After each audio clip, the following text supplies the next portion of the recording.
ইলিয়াস আপোনালোকে চাবলৈ আৰম্ভ কৰিছে ডিয়ান ছাপোৰ্ট ইউটিউব চেনেল। আজি ৰাজ্যৰ প্ৰথমটো গুৰুত্বপূৰ্ণ খবৰ দিয়া হৈছে ৰাজীৱ ভৱনত মিত্ৰতাৰ উদ্দেশ্য অখিল গগৈৰ প্ৰতিনিধি কি কথা পাতিলে ভূপেন বৰাৰ সৈতে চৰ্ত ৰক্ষা কৰিলে একেলগে কাম কৰাৰ আশ্বাস জাকিৰৰ অখিলক সহজভাৱে নলয় AIUDF-এ। বুজাত জটিল হৈ পৰিছে ৰাইজৰ দলৰ সভাপতি অখিল গগৈয়ে শেহতীয়া আৰম্ভ কৰা ৰাজনৈতিক খেলখন।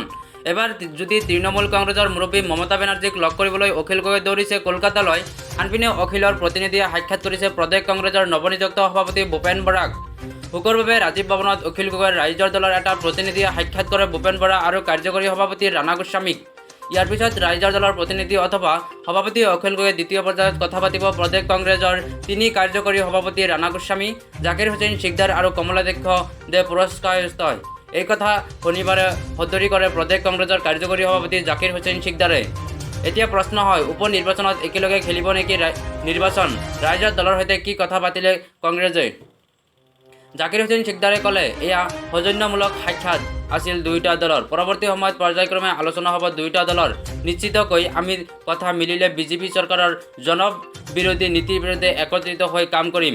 উপ নিৰ্বাচনত কি কৰিম সেয়া আজিয়েই কৈ দিব নোৱাৰি। এয়া হেনো আৰম্ভণিহে, পৰৱৰ্তী সময়ত সকলো স্পষ্ট হ'ব।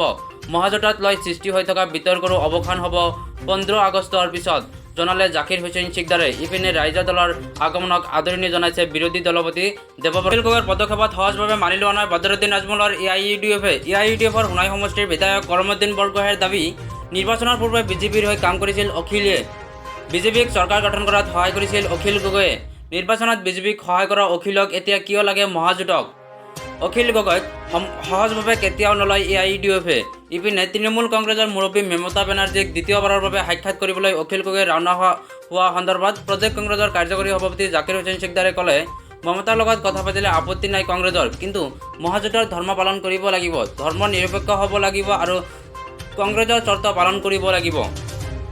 পিছে মহাজোঁটৰ বিগ বাৰ্ডাৰ কংগ্ৰেছে দিয়া চৰ্ত মানি চলিবনে অখিল গগৈয়ে? এয়া এটা ডাঙৰ নোহোৱা প্ৰশ্ন। ধন্যবাদ। আমাৰ এই ভিডিঅ' চোৱাৰ বাবে আপোনাক অশেষ ধন্যবাদ।